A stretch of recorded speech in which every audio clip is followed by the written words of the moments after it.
विशाल, कहाँ जा रहा है बेटा?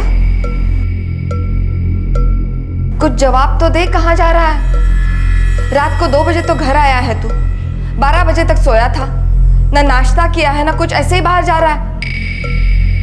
ये तो बता कहाँ जा रहा है? कुछ काम है। क्या काम है? दुकान पे तो कुछ काम करता है नहीं तू, सिर्फ सोने के लिए घर आता है। अरे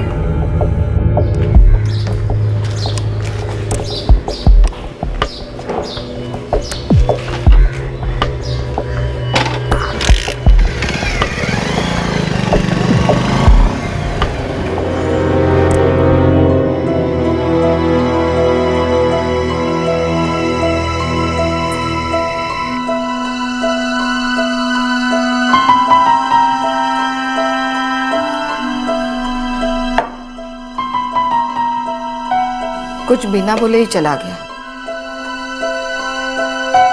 दांत में दम करके रखा है इस लड़के ने। आप कुछ करते क्यों नहीं? क्या करूं? सारे शहर में मेरी पगड़ी उछाल चुका है वो। उनको तो कैसे रोकूं उसे? माँ, ये भाई की उधारी का नाटक बहुत बढ़ चुका है। घर से पैसे मिलने बंद हो गए तो बाहर हाथ फैलाने लगे हैं वो। अभी पिछले हफ्ते की बात है, करमवीर जी दुकान पर आए थे।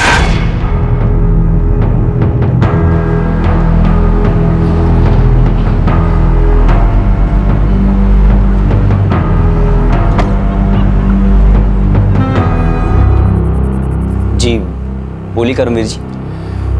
बेटा, बात कुछ ऐसी है कि तुम्हारे बाबूजी से ही की जाए तो ठीक होगा। सबके सामने ऐसी बात करना ठीक नहीं। जी। अमरनाथ जी, आप ठहरे शहर के नामचीन जौहरी। अब आपका बेटा रुपए मांगने आया था, मना कैसे करता? बिना सोचे 5 लाख रुपए उठा के दे दिए। क्षमा कीजिएगा करमवीर जी, लेकिन इस बेटे ने मुझे कहीं मुंह दिखाने के लायक नहीं रखा। लेकिन आप चिंता मत कीजिए, आपके रुपए आपको अभी मिल जाएंगे। न जाने क्या क्या सुनने में आ रहा है विशाल के बारे में, पर अगर मुझे पता होता कि आपने पैसा देना बंद कर दिया है तो मैं कभी उसकी मदद नहीं करता। बस बस करमवीर जी, और ज्यादा शर्मिंदा मत कीजिए मुझे। जी सेठ जी। गोवर्धन, सेठ जी को 5 लाख रुपए दे दो। जी सेठ जी। करमवीर जी, अगली बार अगर मेरा बेटा आपके पास पैसे मांगने आए तो उसे कोई मदद मत कीजिएगा। आगे से ऐसा कभी नहीं होगा अमरनाथ जी। चलता हूं। क्या समझाऊं, कैसे समझाऊं? कहने को तो बड़ा लड़का है पर किसी काम का नहीं है।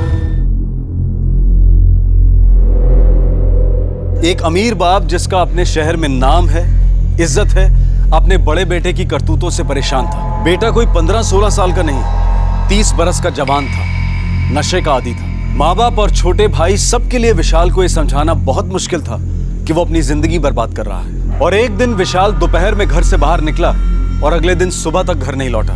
क्या यह कोई दस्तक थी? क्या कुछ ऐसा हो चुका था जिसकी दस्तक शायद घर में सबने सुनी थी?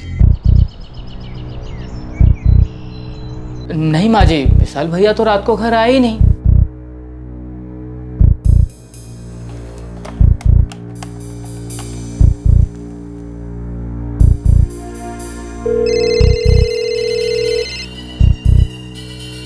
रिंग तो ऊपर ही बज रही है, जा जरा देख कर तो आ। जी माँ जी।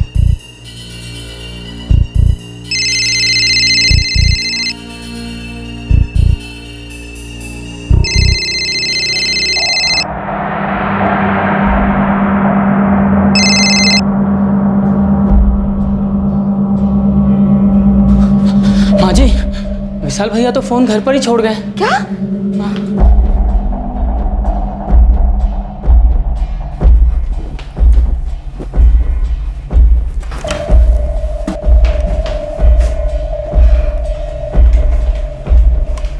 फोन तो यही है, मगर विशाल है कहाँ ये लड़का? पड़ा होगा कहीं नशे में। आज तक ऐसा नहीं हुआ कि विशाल घर नहीं आया है। कितनी भी देर हो जाए वो घर जरूर आता है। कोई नया नशा मिल गया होगा जिससे घर का रास्ता ही भूल गया। आपको हो ना हो मुझे चिंता हो रही है उसकी। माँ, आ जाएंगे भैया, किसी से उधार ले लिया हुआ, पैसे खत्म होंगे तो अपने आप चले आएंगे। फोन भी तो लेकर नहीं गया है। ठीक है, ज्यादा चिंता मत करो, मैं गोवर्धन को भेजता हूँ, वो सारे ठिकाने जानता है उसके। पड़े होंगे वो नारायण चौक के पीछे वाली चाली में, आजकल वही ठिकाना है उनका नया।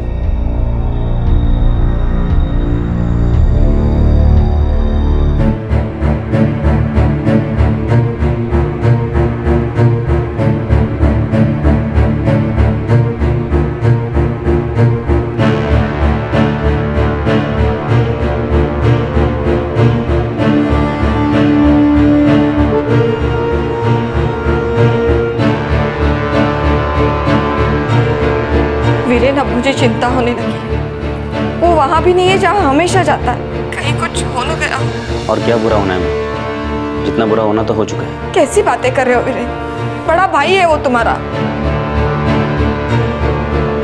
तेरी माँ की चिंता वाजिब है, वो कितना भी नालायक क्यों ना हो, लेकिन कम से कम रात को तो घर वापस आ जाता था। ठीक है, माँ की तसल्ली के लिए पुलिस स्टेशन में रिपोर्ट लिखवा देते हैं।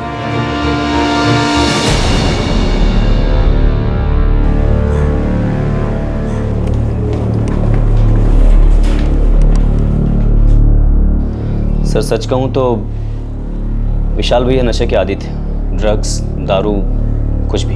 कितने सालों से? काफी सालों से, लेकिन हमें 5 साल पहले ही ये बात का पता चला। वो जहाँ जहाँ जाता है वो सारे ठिकाने देख लिए आपने? जहाँ जहाँ विशाल जी को ढूंढना पड़ता था वहाँ सब जगह गया और पूछताछ भी की। पता चला वो नारायण चौक आई नहीं, और उनके 2 साथी चरण और बाबू वो भी नहीं मिले।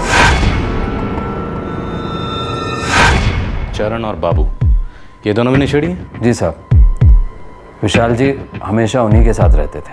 कल दोपहर 1 बजे घर से गए जी। और अपनी माँ को कुछ बता के नहीं गया कि कहाँ जा रहा है? नहीं।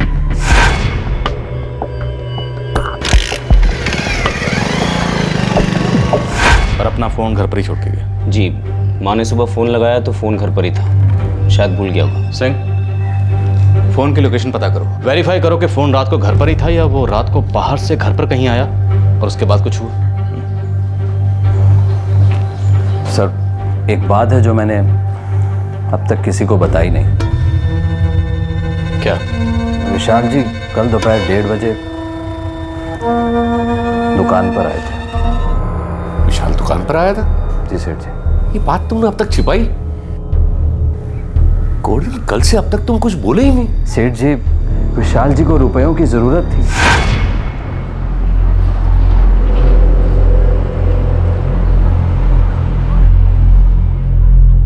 गोवर्धन जी, पिताजी ने सारे रास्ते बंद कर दिए, कहीं कोई उधार देता ही नहीं। विशाल जी, सेठ जी तो आपके भले के लिए कर रहे हैं, वो चाहते हैं आप सही रास्ते पर आ जाओ। अगर आपने मेरी मदद नहीं की तो मैं खुदकुशी कर लूंगा और जिम्मेदार आप होंगे। विशाल जी, मैं नौकर आदमी हूँ, मुझे क्यों फंसा रहे हैं? आप समझने की कोशिश करिए विशाल जी, अपनी जिंदगी बर्बाद कर कर आपको क्या मिलेगा? सेठ जी का, परिवार का, सबका नाम खराब हो रहा है विशाल जी। देखो गोवर्धन, सिर्फ 2 लाख की तो बात है और आपके लिए क्या मुश्किल है। देखिए, अगर आपने मेरी मदद नहीं की तो वो लोग मुझे मार देंगे। प्लीज मुझे बचा लीजिए, प्लीज, मैं आपके आगे हाथ जोड़ता हूँ, मुझे बचा लीजिए। विशाल जी, मेरे पेट पर लात क्यों मार रहे हैं? सेठ जी को पता चल गया तो? पिताजी को कुछ नहीं पता चलेगा, सिर्फ 2 लाख की तो बात है। आपके लिए क्या मुश्किल है? दे दीजिए ना, दे दीजिए ना। मुझे कुछ समझ में ही नहीं आया क्या करूं। विशाल जी हाथ जोड़ रहे थे, मालिक का बेटा जिंदगी की भीख मांग रहा था। मैं कमजोर पड़ गया जी और मैंने 2 लाख रुपए उसे दे दिया। क्या किया तुमने गोवर्धन? मुझे तो बता दे, उसे मेरे पास ले आते तुम। सेठ जी बहुत बुरी हालत में थे वो। उनकी हालत कब बुरी नहीं होती गोवर्धन अंकल, आपको बिल्कुल उन पर तरस नहीं खाना चाहिए था। मजबूरी थी सर, बार बार बोल रहे थे वो लोग उन्हें मार डालेंगे। कुछ पता है आपको कौन थे वो लोग जो उसे धमका रहे थे? बताया नहीं जी। क्या आपका बेटा अक्सर इधर उधर से पैसे मांगता रहता है? जी, मेरा बेटा शराब और नशे के लिए कुछ भी कर सकता था। तंग आ चुका था मैं उससे, मैंने उसे पैसे देना बंद किया तो मेरा नाम इस्तेमाल करके लोगों से पैसे उठाता था। लेनदार दरवाजे पे आके खड़े रह जाते थे, बहुत ही शर्मिंदा होना पड़ता था मुझे। सर ज़रूर भाई ने किसी गुंडे या मवाली से पैसे लिए होंगे और फंस गए, इसलिए हमको ये दिन देखना पड़ रहा है। कोई फोटो लाए आप उनकी? गोवर्धन अंकल,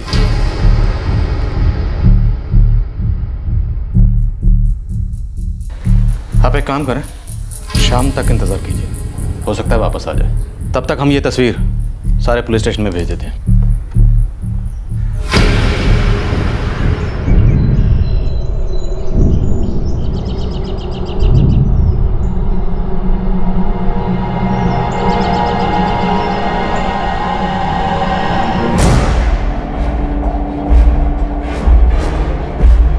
सर बॉडी के पास से तो कुछ नहीं मिला है और ना ही कोई उसकी आईडी मिली है। सर गुमशुदा लोगों की लिस्ट को चेक किया तो गांधी चौक थाने से एक फोटो आया था सर, विशाल गोयंग का नाम।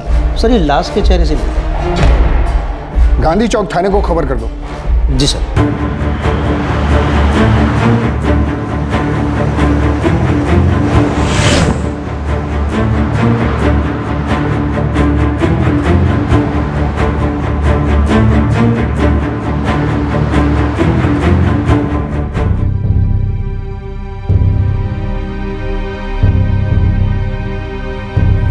विशाल! विशाल! विशाल, देख मैं आई हूँ, मेरा बच्चा, आंखें खोल विशाल, विशाल देख मैं आई है, आंखें खोल, विशाल आंखें खोल।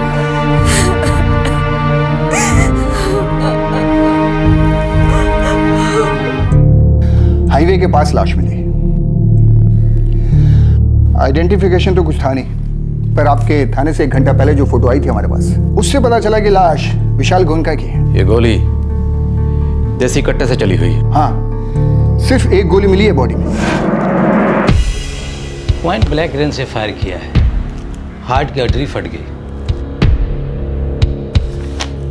ब्लड में ड्रग्स की मात्रा बहुत ज्यादा है। मर्डर स्पॉट पे भी ड्रग्स मिला डॉक्टर। मौत 24 घंटे पहले हुई है, यानी कल दोपहर 3 से 5 के बीच में। मतलब 20 दिसंबर को।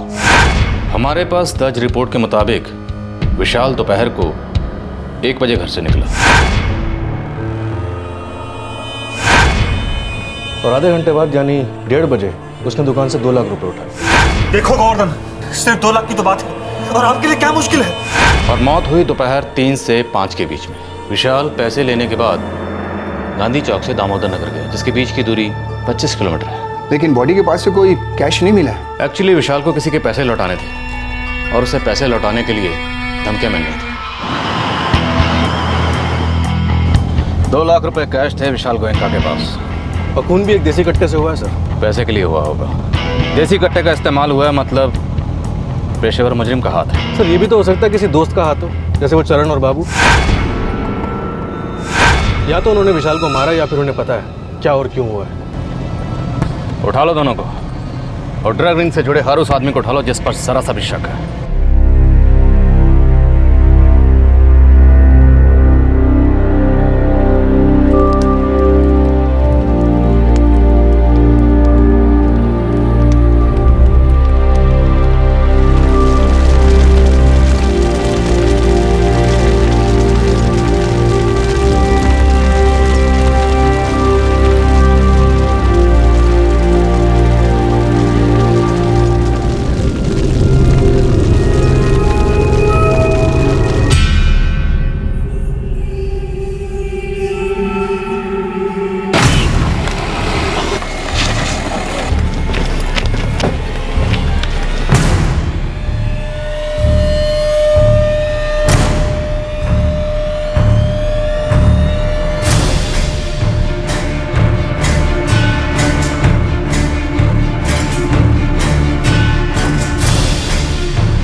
चरण और बाबू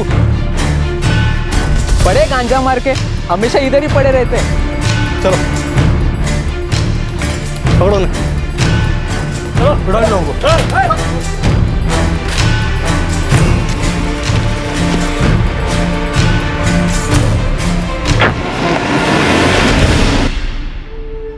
साहब, विशाल का उठना बैठना था हमारे साथ, लेकिन हमको तो यह भी नहीं मालूम कि यह सब कब हुआ। कब की बात है ये? परसों। परसों? परसों? साहब परसों तो हमें मिला भी नहीं था। हाँ साहब, अम्मा कसम। ओ अम्मा के जनो, ये बोलो विशाल गोयनका को क्यों मारा, और वो 2 लाख रुपए कहाँ हैं जो तुम लोगों ने उससे चुराए? हमें कुछ नहीं मालूम साहब, सच्ची में कुछ नहीं मालूम। इनकी खातिरदारी करो, जरा इनका नशा उतारो। लेके जाने, चलो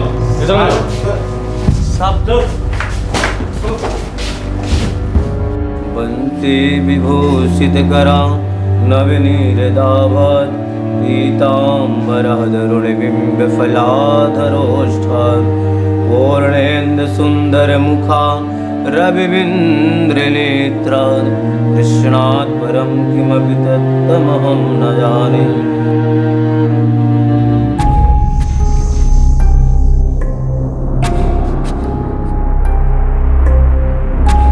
भावना नहीं आई?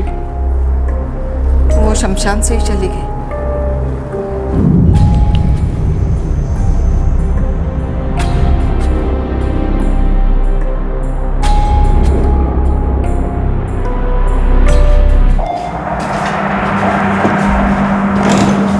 सर, बाबू और चरण का इसमें कोई हाथ नहीं है। दोनों को दिन रात नशे के अलावा कुछ नहीं मालूम। विशाल गोयनका को पैसे लौटाने के लिए धमकियां मिल रही थी। उसके बाप ने उसकी उधारी के सारे रास्ते बंद कर दिए थे और घर से भी पैसे देने बंद कर दिए थे। इसका मतलब यह है कि विशाल गोयनका ने किसी क्रिमिनल से पैसे उधार लिए होंगे। सर, मैंने खबरियों को पीछे लगाया। 2 लाख रुपए। सिंह, एक बात तो साफ है, जिसको रुपए लौटाने थे वो तो उसे नहीं मरवाएगा। सर, हो सकता है वो पैसे लौटाने गया ही ना हो, सीधा किसी ड्रग्स के अड्डे पे पहुंच गया और वहां पे उन लोगों ने माल देखा और उसे उड़ा दिया। लेकिन सर, कोई भी ड्रग डीलर ऐसे सोने के अंडे देने वाली मुर्गी को काटेगा क्यों? मामला सीधा नहीं है सिंह, टेढ़ा है। फोन घर पर छोड़कर दुकान से 2 लाख रुपए लेकर गया और मारा गया। लाश के पास ट्रक, बॉडी में ड्रग के ट्रेसेस और देसी कट्टे की गोली।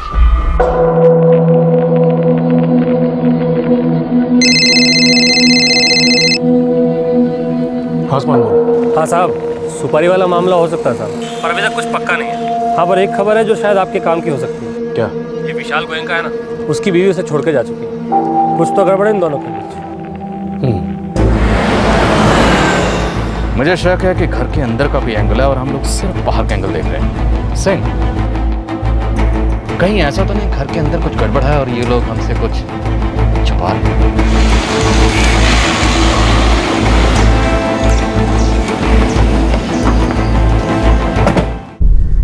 हमारी बहू भावना मेरे बेटे विशाल की नशे की आदत से बहुत तंग आ चुकी थी।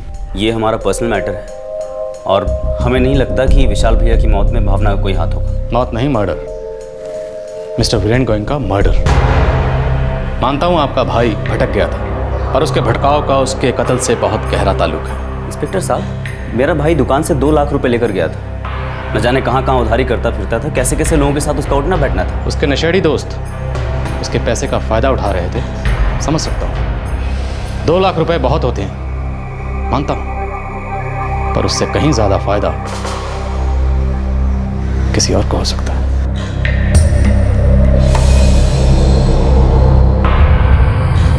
विशाल की पत्नी भावना कहाँ रहती है?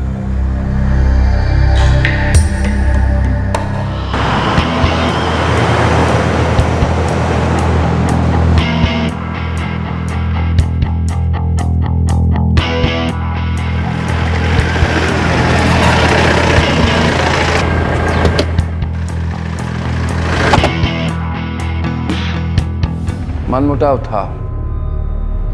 दामाद को शराब और चरस की आदत है, इस बात का तो पता ही नहीं था।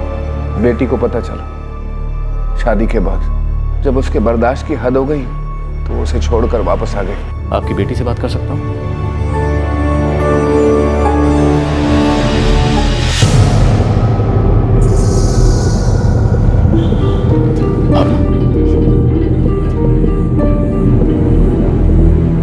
भावना, क्या आप सिर्फ नशे की लत की वजह से अपने पति से अलग हुई थी?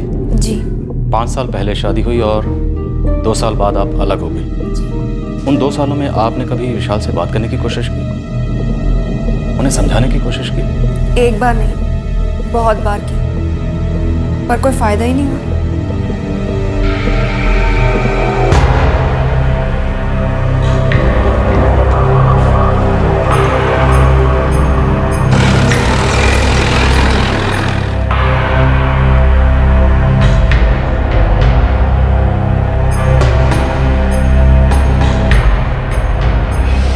बेटा सच सच बता, और कोई बात थी?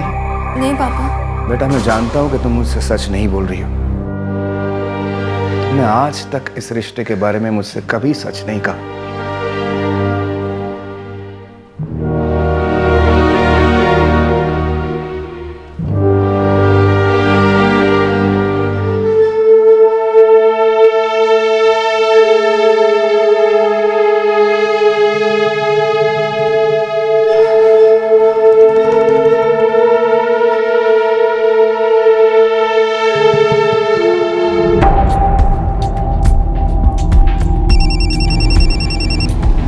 बोल। हाँ साहब, एक पक्की खबर हाथ लगी। ये विशाल बाबू के मर्डर की बराबर सुपारी निकाली गई थी। आगे बोल। बहुत डीप में खोदा साहब, तो पता चला हिस्ट्री सीटर है, संजय नाम है।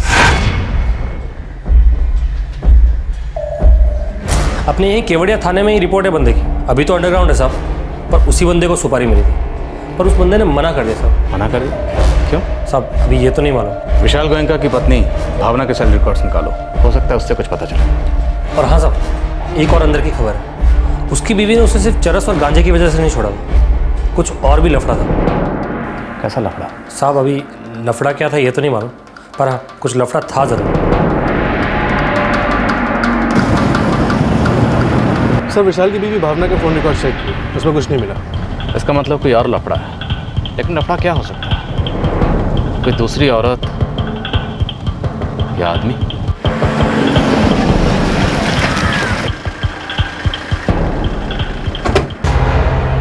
और क्या पूछना है आपको? मेरी बेटी बता चुकी है कि उसने अपने पति को क्यों छोड़ा। पिछले 3 साल से वो ना उनसे मिली है ना उनके परिवार वालों से। सिर्फ एक बार गई थी अंतिम संस्कार के लिए, वो भी रिवाज है इसलिए जाना पड़ा।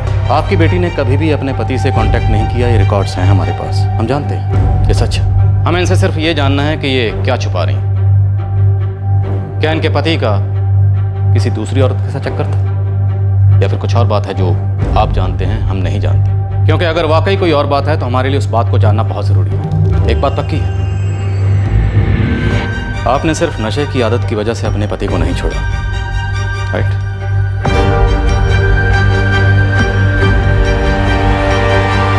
मैं आपसे अकेले में कुछ बात करना चाहती हूँ। पति पत्नी का जैसा रिश्ता होता है वैसा रिश्ता हम दोनों के बीच कभी था ही नहीं। शादी के बाद पता चला कि सिर्फ माँ बाप के कहने पर उन्होंने मुझसे शादी की थी। कोई दूसरी औरत थी उसकी जिंदगी?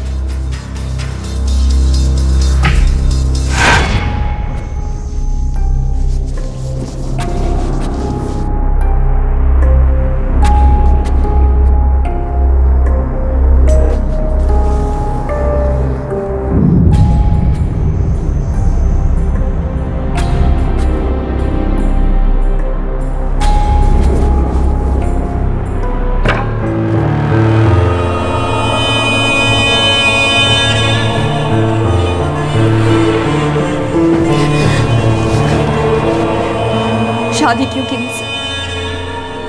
अगर चाहते नहीं थे तो मुझसे शादी क्यों की? मैंने अपनी मर्जी से नहीं की। अपनी मर्जी से नहीं की तो अपने घर वालों को बताना था। अरे मुझे ही बता देते। चाहती क्या हो मुझसे? वही जो एक पत्नी अपने पति से चाहती। आप क्यों मुझसे इतना दूर रहते हो? क्यों मुझसे कभी बात नहीं करते? क्या शराब और ड्रग्स के अलावा आपको कुछ अच्छा नहीं लगता? और अगर ऐसा ही था तो मुझसे शादी क्यों की? क्यों मेरी जिंदगी बर्बाद की? मैं तुम्हारी जिंदगी बर्बाद नहीं करना चाहता हूँ, सच कह रहा हूँ। मुझे इन सब में बिल्कुल इंटरेस्ट नहीं है। इंटरेस्ट नहीं है? क्यों? क्या रीजन है? सच बताइए, सच बताइए प्लीज, सच बताइए।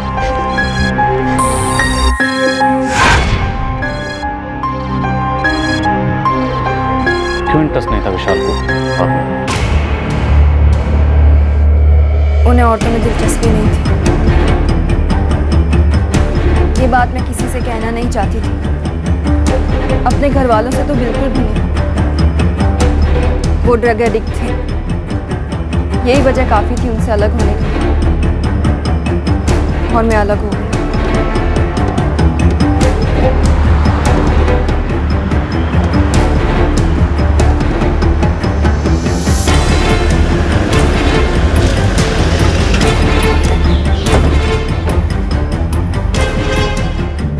भी ये बात पता चली थी। हमारा दिल तो ये बात मानने के लिए राजी ही नहीं था। अमरनाथ जी, आपके बेटे का खून हुआ। यह खून या तो किसी दुश्मनी की वजह से किया गया, या फिर किसी लालच में, या फिर कोई है जिसे आपके बेटे विशाल की मौत से फायदा ही फायदा हो। आप कहना क्या चाहते हैं? आपका पूरा परिवार विशाल से नाखुश था। हमारा बच्चा था, औलाद थी हमारी। आपके उस बच्चे की आपके फैमिली बिजनेस में कोई दिलचस्पी नहीं थी। फैमिली बिजनेस के इनफैक्ट उसको तो फैमिली मेंबर्स में कोई दिलचस्पी नहीं थी, और कोई तो है जिसे उसे इस दुनिया में रखने में दिलचस्पी नहीं थी। वो जिस तरह था, जैसे भी जीता था, हमारा बेटा था। अगर आप ये सोच रहे हैं कि इसमें परिवार में से किसी का हाथ था, तो आप गलत सोच रहे हैं।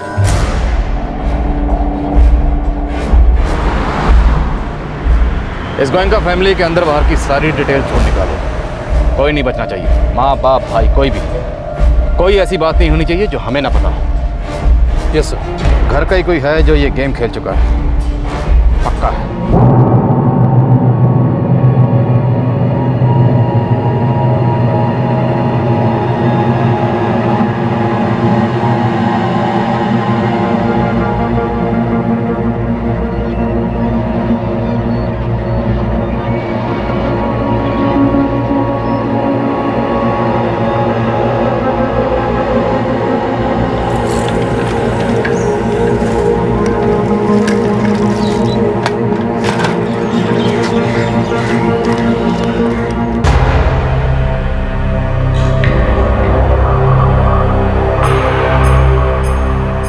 बेटा, कुछ पता है तुम्हें? ऐसा कुछ भी विशाल की मौत के बारे में पता है तुम्हें कि विशाल को किसने मारा? नहीं पापा।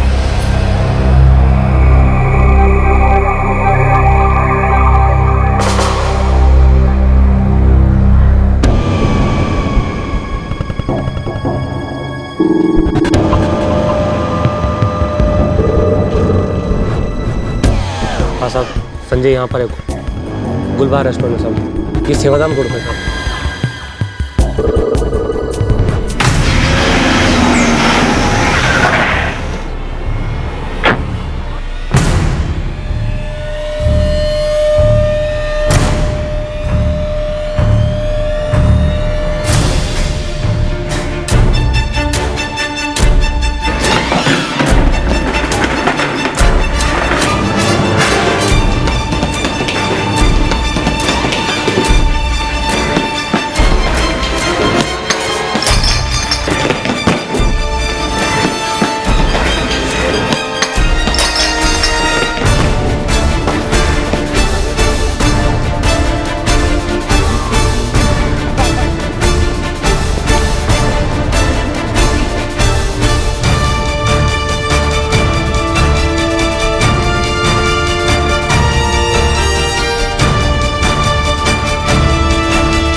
सब सच्ची में मुझे नहीं पता कि मर्डर किसने किया साहब। अभी तो मैंने तुमसे कुछ पूछा भी नहीं और तो सीधा मर्डर पे आ गया। वो साहब विशाल गोयनका का खबर मैंने अखबार में पढ़ा था, तभी मैं समझ गया था इसमें मैं जरूर फंसेगा। लेकिन साहब माँ कसम मैं सच कह रहा हूँ साहब, इसमें मेरा कोई हाथ नहीं है। मुझे फोन पे सुपारी मिली थी, लेकिन वो ऑफर मैंने मना कर दिया साहब। क्यों? तू तिरुपति हो गया है? कसम खाई है कि आज के बाद मर्डर शर्डर नहीं करेगा, या तेरी अंतरात्मा जाग गई? नहीं साहब, उस दिन मैं जेल से बाहर निकला, ऊपर से गोयनका परिवार के बेटे की सुपारी। बड़े लोग हैं, सोचा हाथ डालूंगा तो बचूंगा नहीं। चलो मान लिया कि तुमने सुपारी ली नहीं, पर सुपारी दी किसने ये तो बता। 50,000 का ऑफर था उसको खत्म करने के लिए। सुपारी किसने दी?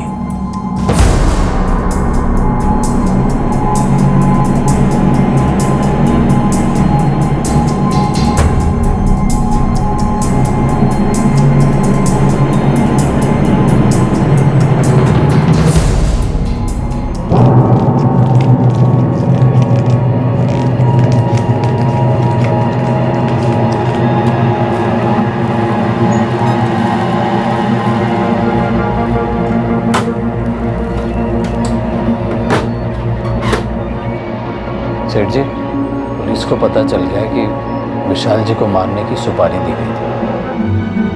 कितनी बार उसे समझाया तो सुधर जा। अरे जिंदगी में नशे के अलावा और सारी बहुत चीजें हैं, लेकिन नहीं। बड़ा बेटा था ना, इस लड़के को देख, छोटा है पर कितना समझदार है। विशाल क्यों नहीं था ऐसा? उस दिन मैं जेल से बाहर निकला, ऊपर से गोयनका परिवार के बेटे की सुपारी। बड़े लोग हैं, सोचा हाथ डालूंगा तो बचूंगा नहीं। चलो मान लिया कि तुमने सुपारी ली नहीं, पर सुपारी दी किसने ये तो बता। 50,000 का ऑफर था उसको खत्म करने के लिए। सुपारी किसने दी? केवड़िया थाने के लॉक में मुझे अश्विन मिला। अश्विन कौन? वो सुपारी लेता है। बात को घुमा मत, सीधा मुद्दे पे आ वरना तोड़ डालूंगा। क्या साहब, मुझे अंदर क्यों कर रहे हो? मैंने तो कुछ किया भी नहीं। अरे खुश हो अंदर कर रहे हैं, अंदर रहेगा तो कुछ करेगा भी नहीं, समझे? तेरा रिकॉर्ड भी साफ रहेगा, सफेदी की चमकान, समझा? चल जा अंदर, धो ले अपने पाप। अरे साहब, मुझे कब छोड़ोगे? मेरा तो मैटर एकदम क्लियर है। बहुत खुजली हो रही है बाहर जाने की, चुपचाप बैठ अंदर। साहब का ऑर्डर आएगा तब छूटेगा तुम। तो आज बाहर जा रहा है क्या? हाँ, लेकिन साहब का ऑर्डर मिले तब ना। एक काम करेगा क्या? इधर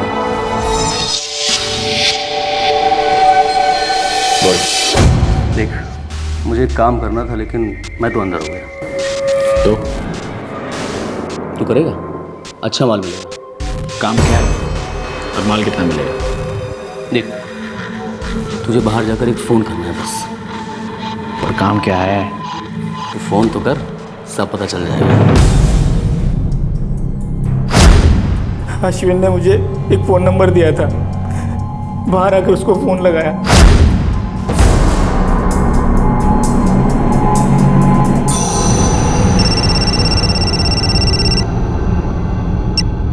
हेलो, संजय बोल रहा हूँ। कौन संजय?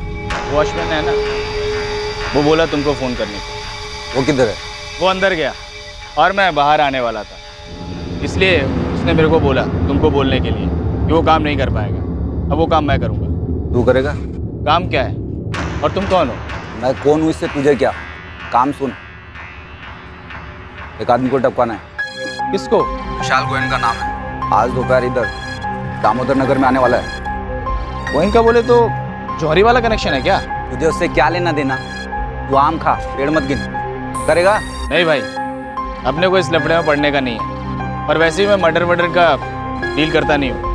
बस इतनी बात हुई थी साहब, और कुछ मालूम नहीं। मैंने वो फ़ोन किया और लफड़े में फंस गए। 3 हिस्ट्री शीटर्स इस केस से जुड़े हैं। विशाल दामोदर नगर खुद नहीं गया, कोई उसे लेकर गया। लेकिन क्यों? सर ये अश्विन अभी भी केवड़िया थाने की कस्टडी में है। ये अश्विन बोलेगा तो बहुत कुछ खुलेगा। फैमिली के फोन रिकॉर्ड्स का क्या हुआ? कल तक मिल जाएंगे सर।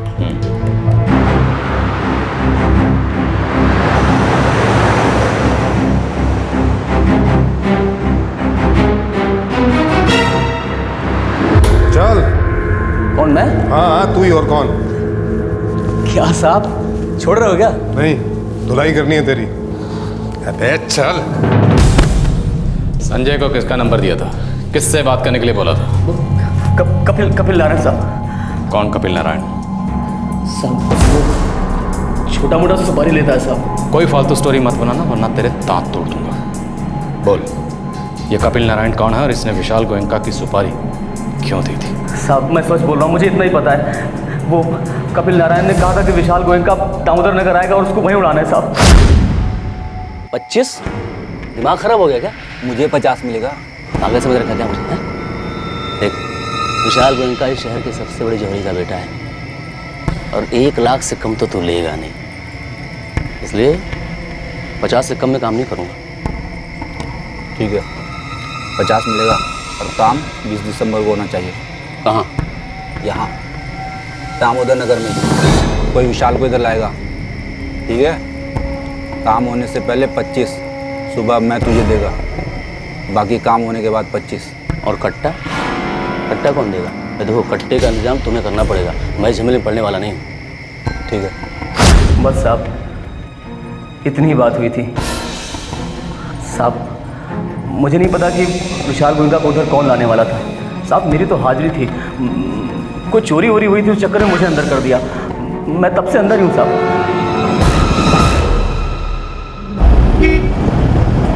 सर कपिल नारायण दामोदर नगर का हिस्ट्री शीटर है, उसका फोन भी स्विच ऑफ दिखा रहा है। खबरें लगाओ उसके पीछे, पता करो कट्टा कहाँ से मिला, ट्रक कहाँ से मिली। दामोदर नगर पुलिस का विशाल गोयनका के पास से ड्रग मिली थी, किसने तो सप्लाई की होगी। Yes sir. सिंह, विशाल गोयनका एक रेगुलर ड्रगी था, तो फिर वो दामोदर नगर क्यों गया? हो सकता है उसे कोई जान पहचान वाला वहां पर लेकर गया और जानबूझ कर लेकर गया।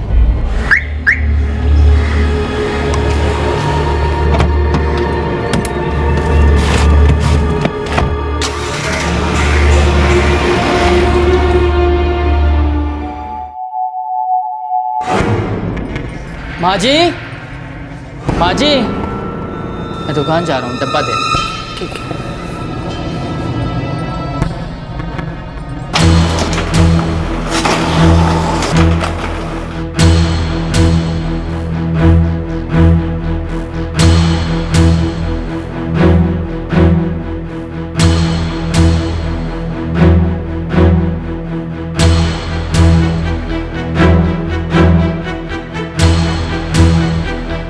अमरनाथ गोयनका, सुमित्रा गोयनका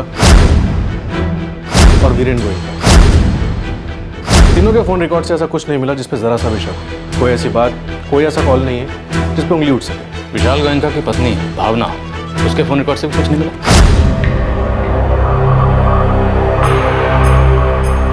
ऐसे दो लोग हैं जिनको विशाल गोयनका की मौत से फायदा हो सकता है। पहला घर का छोटा बेटा वीरेन गोयनका, बड़े भाई की मौत से बाप की प्रॉपर्टी का वो अकेला वारिस बनता है, और दूसरा उसकी बीवी। सर आपको अभी भी भावना पे शक है? सिंह, दो बातें गौर करने लायक है। एक इज्जतदार फैमिली का बड़ा बेटा नशेड़ी था, दूसरा उसकी निजी जिंदगी में लफड़ा था, उसको औरतों में दिलचस्पी नहीं थी। इन दोनों बातों का असर सीधा सीधा फैमिली की इज्जत पर पड़ता है। मतलब विशाल गोयनका का अपनी फैमिली से रिश्ता बहुत उलझा हुआ होगा। विशाल गोयनका खानदान की इज्जत पर लगा एक धब्बा था, और यह धब्बा जो कि उसकी मौत से ही मिट सकता था। मतलब घर की इज्जत बचाने के लिए विशाल के जाने से अगर किसी को फायदा था तो सिर्फ फैमिली को। सिंह, घर में कोई तो है जो बहुत कुछ जानता है या फिर सब कुछ जानता है और छुपा रहा है। मुझे सचमुच पता नहीं था मेरा बेटा कहाँ जा रहा है। काश मैं उसे उगलवा सकती। अगर मुझे पता होता कि ऐसा होना है तो मैं मेरे बच्चे को कभी जाने नहीं देती। आपका बेटा मौत के मुंह में खुद नहीं गया, कोई लेकर गया उसे। यह खून एक साजिश है। आपके बेटे की सुपारी दी गई। सुपारी समझती हैं आप? किसी पेशेवर मुजरिम को पैसे देकर आपके बेटे को मरवाया गया है। इसलिए अगर आप कोई ऐसा सच जानती हैं जो हमसे छुपाया जा रहा है तो प्लीज बताइए। मैं सच कह रही हूँ, मुझे कुछ नहीं पता। जितना जानती थी उतना सब बता दिया है आपको।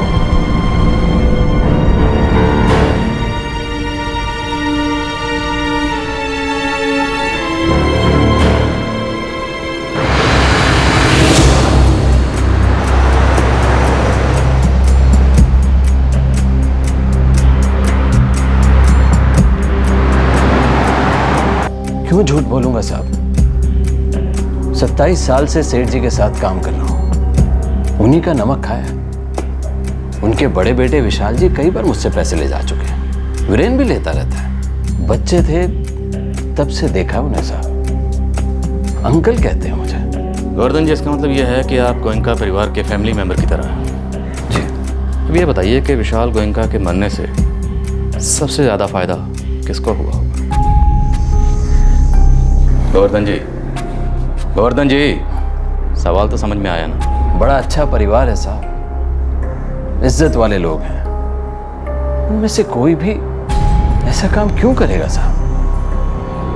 आप गलत सोच रहे हैं साहब। मैं अपना सवाल एक बार फिर से दोहराता हूँ। विशाल गोयनका के मरने से सबसे ज्यादा फायदा किसको हुआ होगा? क्योंकि उसे मारने के लिए 1 लाख की सुपारी दी गई थी। 1 लाख की। अब कोई किसी को मारने के लिए ऐसी तो सुपारी नहीं देगा। और उस दिन विशाल ने आपसे 2 लाख रुपए लिए थे किसी को देने के लिए, सही बोल? जिस दिन वो दुकान से आपसे 2 लाख रुपए लेकर गया, उसी दिन वो मारा गया। अब जिसने उससे रुपए लेने होंगे वो तो उसे मरवाएगा नहीं, क्योंकि उसके पैसे डूब जाएंगे। अब 2 पॉसिबिलिटीज है, या तो विशाल गोयनका को किसी फैमिली मेंबर ने मारा, या फिर उनकी फैमिली के किसी दुश्मन ने। अब ये दुश्मनी वाला एंगल हम अच्छी तरह से जान चुके हैं, और हमारी जानकारी के मुताबिक अमरनाथ गोयनका का बिजनेस में कोई दुश्मन नहीं था, या कम से कम इतना बड़ा दुश्मन तो कोई नहीं था जो उनके बेटे को जान से ही मरवा दे, क्योंकि उनके नशेड़ी बेटे को तो बिजनेस में कोई इंटरेस्ट ही नहीं था। तो मैं अपना सवाल एक बार फिर से दोहराता हूँ, विशाल गोयनका को मरवा कर सबसे ज़्यादा फायदा किसको हुआ? साहब दोनों भाई एक दूसरे से कम ही बात किया करते थे। ये भाई भाई की बात छोड़, सच बता, विशाल गोयनका को किसने मारा? साहब मैं तो गरीब आदमी हूँ, नौकर हूँ, मेरे को कुछ नहीं मालूम साहब। भाई भाई कम बात करते थे तो क्या भाई भाई एक दूसरे के दुश्मन थे? एक भाई ने दूसरे भाई को मरवा डाला? नहीं साहब, ये नहीं हो सकता, सच्ची मेरे को कुछ नहीं मालूम साहब। विशाल गोयनका को उसकी बीवी भावना ने मरवाया? नहीं पता साहब, उनकी बीवी को उन्हें छोड़े तो 3 साल हो गए। तू उस घर में 8 साल से नौकर है, कहीं कोने में कुछ जलता होगा तो उसकी बू तो तेरे नाक में भी आती होगी ना। विशाल भैया को लेकर के घर के सारे लोग परेशान थे, उनकी बीवी भी उनसे बहुत नाराज थी, क्योंकि इन लोगों ने शादी के पहले उसे कुछ भी नहीं बताया था। हाथ जोड़ता हूँ बहू मैं तुम्हारे, मत जाओ इस घर को छोड़कर। हम दुनिया को क्या कहेंगे? और मैं अपने परिवार से क्या कहूंगी, ये सोचा आपने? ये भी तो नहीं कह सकती ना कि विशाल को औरतों से। क्या करूं मैं यहाँ रहकर बाबूजी? आपका बेटा आपसे सच्चा है, कहता है कि आप लोगों के कहने पर उसने शादी की है, और आप दोनों सब कुछ जानते हुए भी ये रिश्ता करवाया आपने। नहीं बेटा, हम नहीं जानते थे विशाल में ऐसा भी ऐब है, हम तो बस उसके नशे के बारे में जानते थे। वो भी तो छिपाया आपने मुझसे, मेरे परिवार से।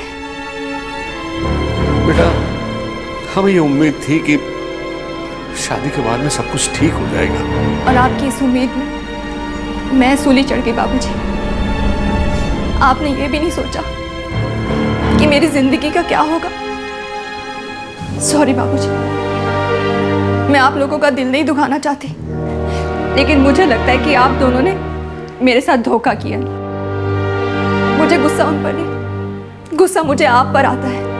सबसे बड़े गुनहगार आप हैं, सब कुछ जानते हुए भी आपने मुझे शादी के बंधन में बांधा। मैं उन्हें तो माफ कर सकती हूँ, पर आप लोगों को कभी माफ नहीं कर पाऊंगी। मैं यहां से जा रही हूँ, और ये मेरा आखिरी फैसला है।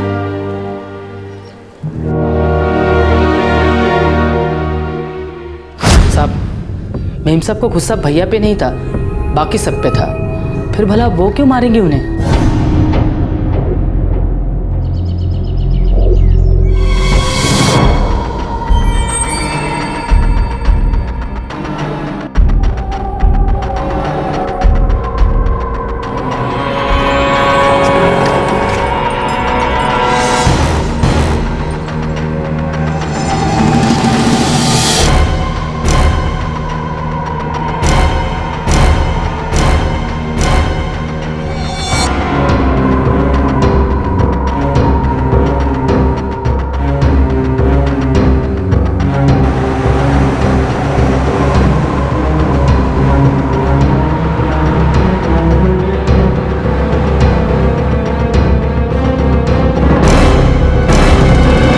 आप लोगों का दिमाग ठिकाना है?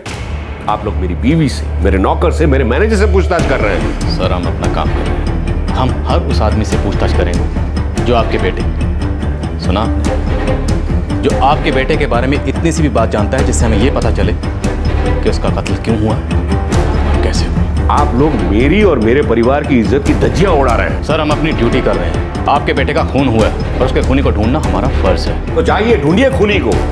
मेरे परिवार की इज्जत पे कीचड़ मत उछालिए। अमरनाथ जी, हम आपके परिवार की इज्जत पर कीचड़ कैसे उछाल सकते हैं? हमें तो ये भी पता नहीं कि आपको अपने परिवार पर किस कीचड़ के लगने का इतना डर है। सोचिए, विशाल आपका बेटा था, वो जैसा भी था, वो सिर्फ अपनी जिंदगी बर्बाद कर रहा था, वो सिर्फ अपनी लाइफ के साथ खेल रहा था। वो जो कर रहा था उसका असर उस पर या आपके परिवार की इज्जत पर पड़ रहा था। फिर उसका खून क्यों? अब ये काम या तो उसकी बीवी कर सकती है या फिर किसी ने घर की इज्जत बचाने के लिए किया, या फिर किसी को उस पर इतना गुस्सा आया कि उसने उसे जान से मार दिया। खून की वजह मुझे पता हो या ना हो, लेकिन इतना समझ चुका हूं कि खून का मकसद बाहर नहीं बल्कि घर के अंदर ही है। आपके बेटे विशाल के कत्ल के पीछे आपके घर के किसी सदस्य का ही हाथ है।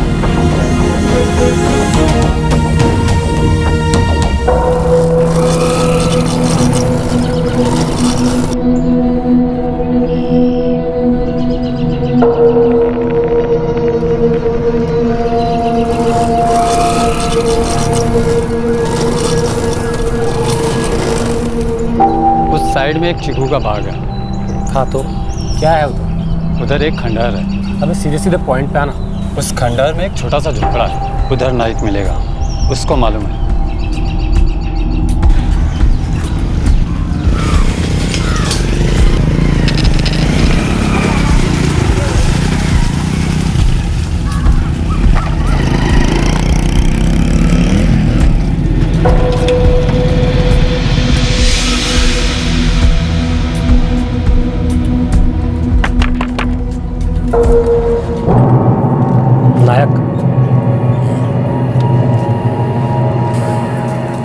देख बे, अपने को किसी फालतू लफड़े में नहीं पड़ने का है। तेरा नाम नहीं आएगा। पुलिस सिर्फ पार्टी का नाम जानना चाहती है जिसने सुपारी दी थी। और हाँ, मैं जानता है कि कट्टा कपिल नारायण ने खरीदा। और ड्रग्स किसने खरीदी थी? जो दामोदर नगर में विशाल गोयनका को मारने से पहले उसे दी गई। मरवाना क्यों चाहते थे मालूम नहीं, और वैसे ही उससे अपना कोई लेना देना नहीं है। ड्रग्स किसने खरीदी थी? प्रकाश, उनके घर का नौकर। चलो।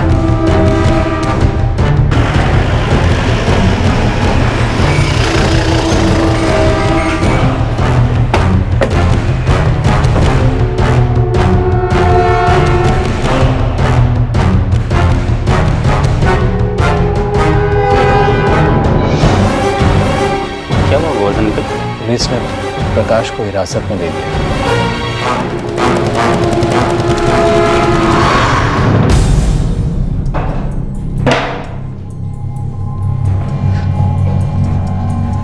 इतना आइडिया तो था कि घर का कोई मेंबर ही इसमें शामिल होगा, और घर का सबसे वफादार नौकर इसमें शामिल होगा यह नहीं पता था।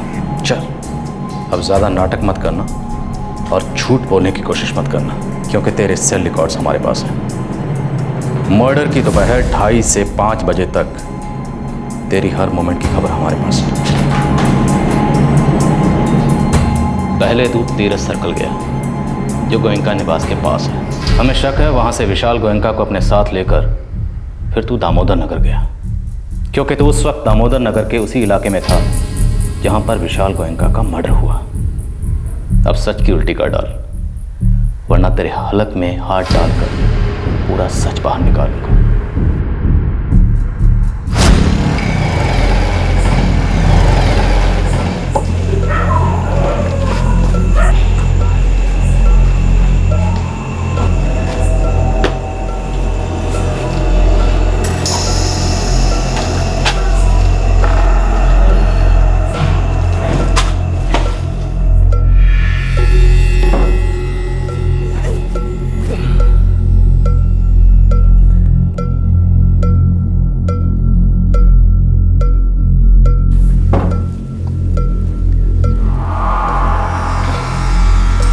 भैया, क्या है? विशाल भैया, छोटा मुंह बड़ी बात।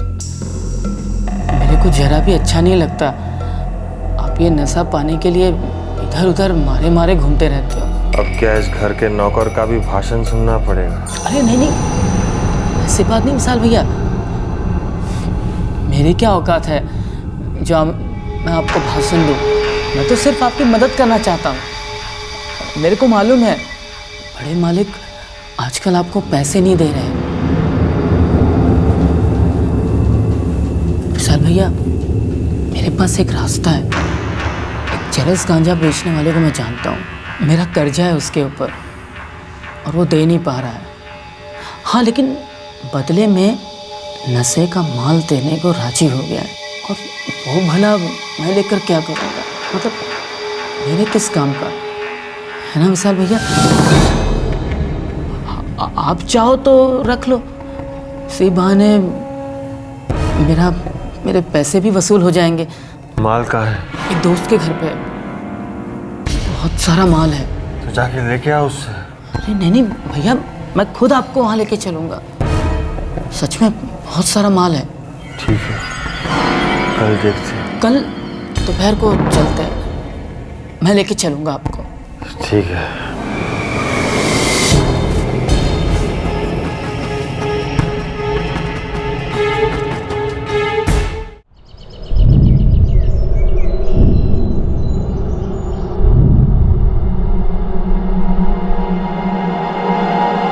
प्रकाश तो 7 बजे तक आ जाएगा ना? हाँ माँ जी, बस घंटे 2 घंटे का काम है, निपटा के आ जाऊँगा। आप चिंता मत करो। और रात का खाना? आ जाऊँगा, तब तक आकर बना लूँगा। माँ जी आप बिल्कुल ही चिंता मत करो, ठीक है? ठीक है।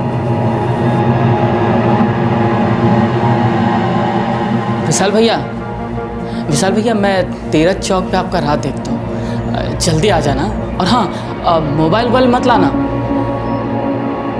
विशाल भैया, माँ जी को भी कुछ मत बताना। अगर माँ जी को पता चल गया कि मैंने ही माल दिलवाया है, मेरी तो छुट्टी ही समझो। मैं चलता हूँ विशाल भैया, आ जाइएगा। हाँ,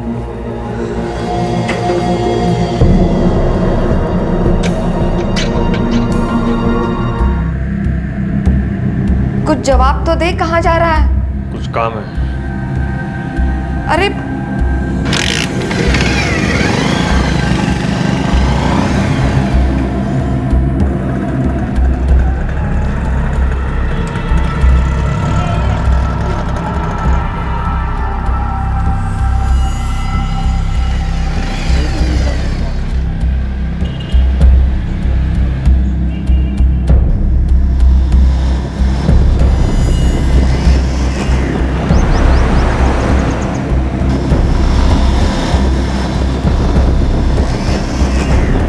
विशाल भैया, ये मेरा जिगरी दोस्त कपिल भाई, आपको बताया था रात को।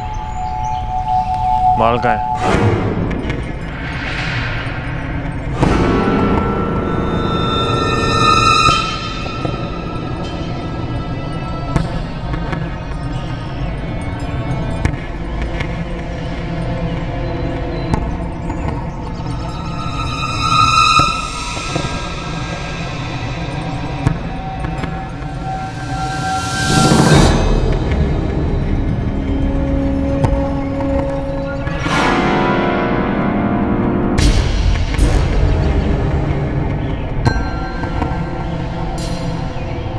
ये तो गया काम से, काम खत्म करें।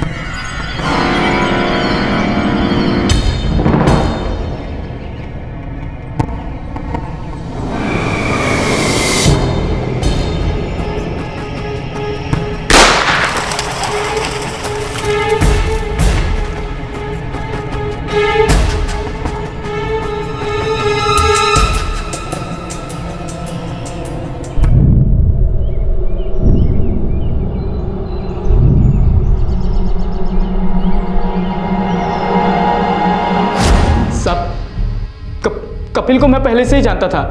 हम दोनों सुपारी नक्की नहीं कर पाए तो हम दोनों सोचा ये काम हम ही कर डालते।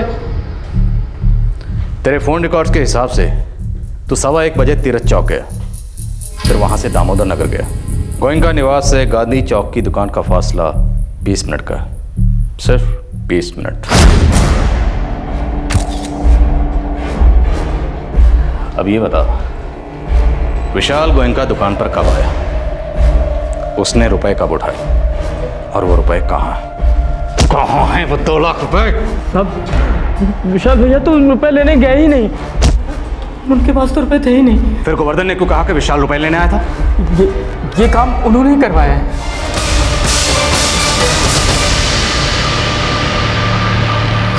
प्रकाश सुन, तीरथ सर्कल है ना, वहाँ कृष्णा रेस्टोरेंट है, तो वहाँ पर आ जा। बात क्या है गोवर्धन जी? तो मिल, फिर बताता हूँ। साहब चक्कर क्या है? सवाल मत कर। घर में सेठानी जी को बहाना बनाकर निकलना, बताना मत कि मुझसे मिलने आ रहा है। हाँ ठीक है साहब। हम 4 बजे, लेट मत करना।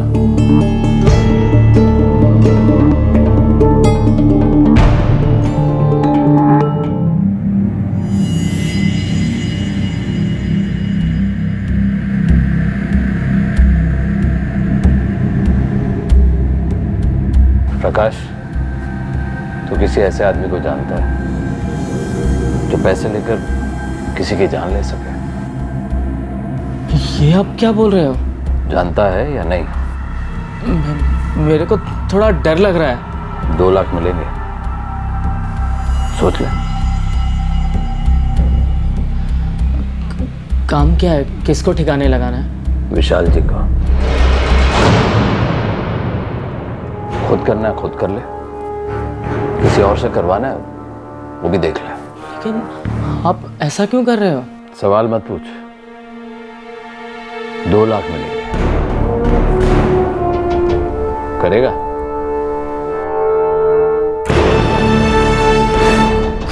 साहब मेरे को काटो तो खून ना निकले, ये हाल था मेरा। और ऐसे में मैनेजर साहब सुपारी दे रहे थे, कसम से खोपड़ी खिसक गई। फिर सोचा साला कब मिलेगा इतना पैसा, रकम बड़ी थी। मैंने साहब हाँ बोल दिया।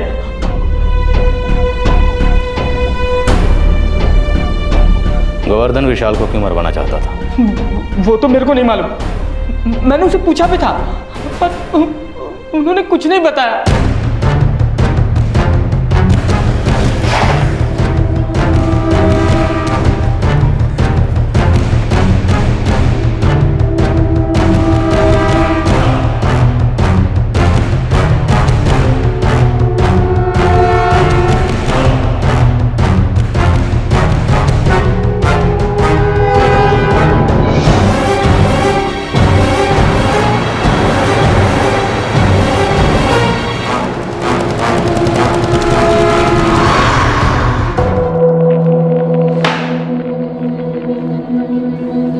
गोवर्धन जी, बहुत गोल गोल घुमाया आपने, अब बोलिए माजरा क्या है? ये सच है साहब, विशाल जी को मैंने ही मरवाया। यही सच है साहब। क्यों? विशाल जी मरने ही वाले थे, आज नहीं तो कल। उनके जीने का किसी को क्या फायदा था? और उनकी मौत से किसी को क्या फायदा था? सच बोलिए, क्या वजह थी? यही वजह थी सर। गोवर्धन जी, आप 27 साल से गोयनका परिवार में नौकर हैं, जानता हूँ। आपकी गोयनका परिवार में बड़ी इज्जत है, मानता हूँ। इसलिए खामोश रहकर अपनी वफादारी का सबूत दे रहे हैं। किसे बचा रहे हैं? विशाल के बाप, माँ या भाई को, या फिर उस पत्नी को जो 3 साल पहले ही विशाल को छोड़कर चली गई थी?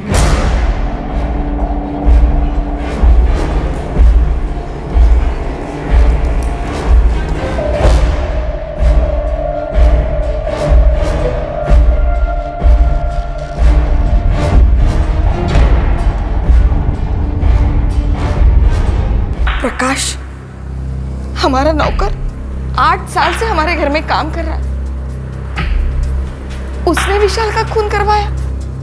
और अब मैनेजर, 27 साल से वो हमारे यहाँ है, विशाल उनकी गोद में खेला है। क्यों किया उन्होंने ऐसा? किसके कहने पर? आखिर कौन हमारे बेटे को मरवाना चाहता है? कौन है इसके पीछे? मेरी तो समझ में कुछ नहीं आ रहा।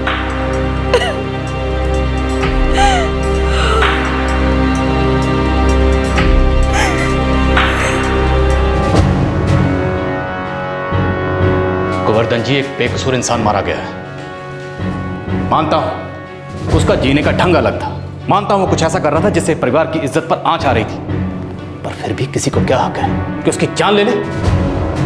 ये खामोश रह के आप जिस गोयनका परिवार के लिए वफादारी निभा रहे हैं ना, वो विशाल भी उसी गोयनका परिवार का बेटा था। बोलिए, विशाल गोयनका का कातिल कौन है? सर,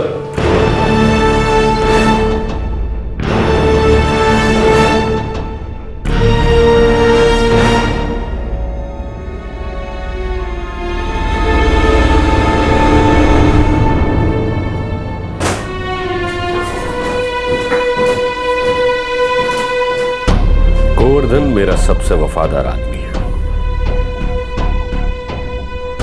वो मेरे या मेरे परिवार के खिलाफ कुछ नहीं बोलेगा। ठीक है, तो अब आप ही बता दीजिए, खून किसने करवाया? मैंने ही गोवर्धन को कहा कि विशाल को खत्म करवा दो।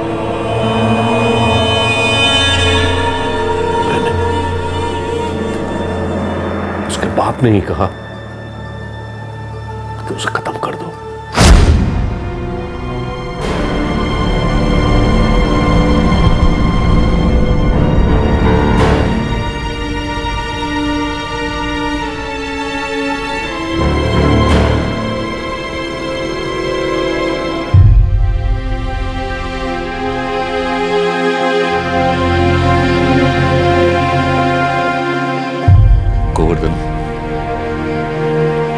उम्मीद ही नहीं कि मेरे बेटे विशाल में कभी समझ आएगी।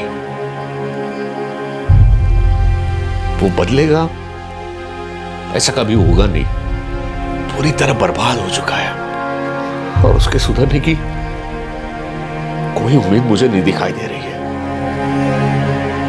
ये लड़का परिवार की सारी इज्जत मिट्टी में मिला के रहेगा। खाली हाथ आया था मैं इस शहर में, कारोबार मैंने खड़ा किया, पैसा कमाया, नाम कमाया, शौहरत कमाई, लेकिन इस सबको विशाल मिट्टी में मिला के रहेगा। सेठ जी, बात क्या है? एक काम करोगे गोवर्धन? आपके लिए कुछ भी करूंगा, कुछ भी करूंगा सेठ जी। आपके मन की शांति के लिए, आपकी इज्जत बचाने के लिए मैं कुछ भी कर जाऊंगा, कुछ भी सेठ जी।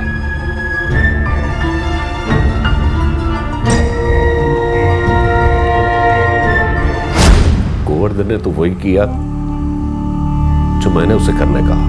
इसमें उसका कोई दोष नहीं है। अगर इसके लिए कोई जिम्मेवार है तो अकेला मैं ही। अमरनाथ जी, विशाल के पिता होने के नाते आपको यह हक नहीं मिल जाता कि आप अपने बेटे की जान ले लो। मैं मानता हूं विशाल का जीने का ढंग अलग था, आपको नापसंद था, पर इसका मतलब यह नहीं कि आप उसकी जान ही ले लो। आपके जिस्म के किसी हिस्से में अगर कुछ तकलीफ हो, आपके हाथ में, आपके टांग में, तो आप अपने हाथ या पैर का इलाज करवाओगे या उसे काट के फेंक दोगे? विशाल जैसा भी था आपका बेटा था, आपका अपना खून। वो भटक गया था, उसे रास्ते पर लाना आपका फर्ज था, पर आपने तो उसे इस दुनिया से खत्म कर दिया।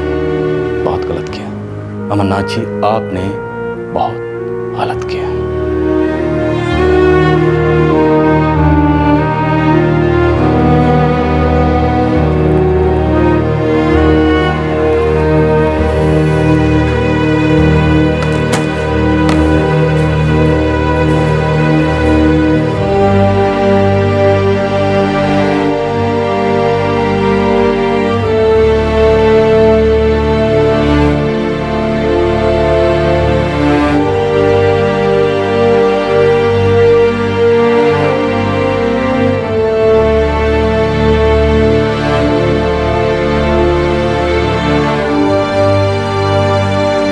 विशाल के पिता अमरनाथ, मैनेजर गोवर्धन और नौकर प्रकाश, इन सब को पुलिस ने हिरासत में ले लिया है। केस के रहस्य पर से पर्दा उठ जाने के कुछ ही दिनों बाद पुलिस के हाथ कपिल नारायण भी लगा, जिसे खून की सुपारी दी गई थी।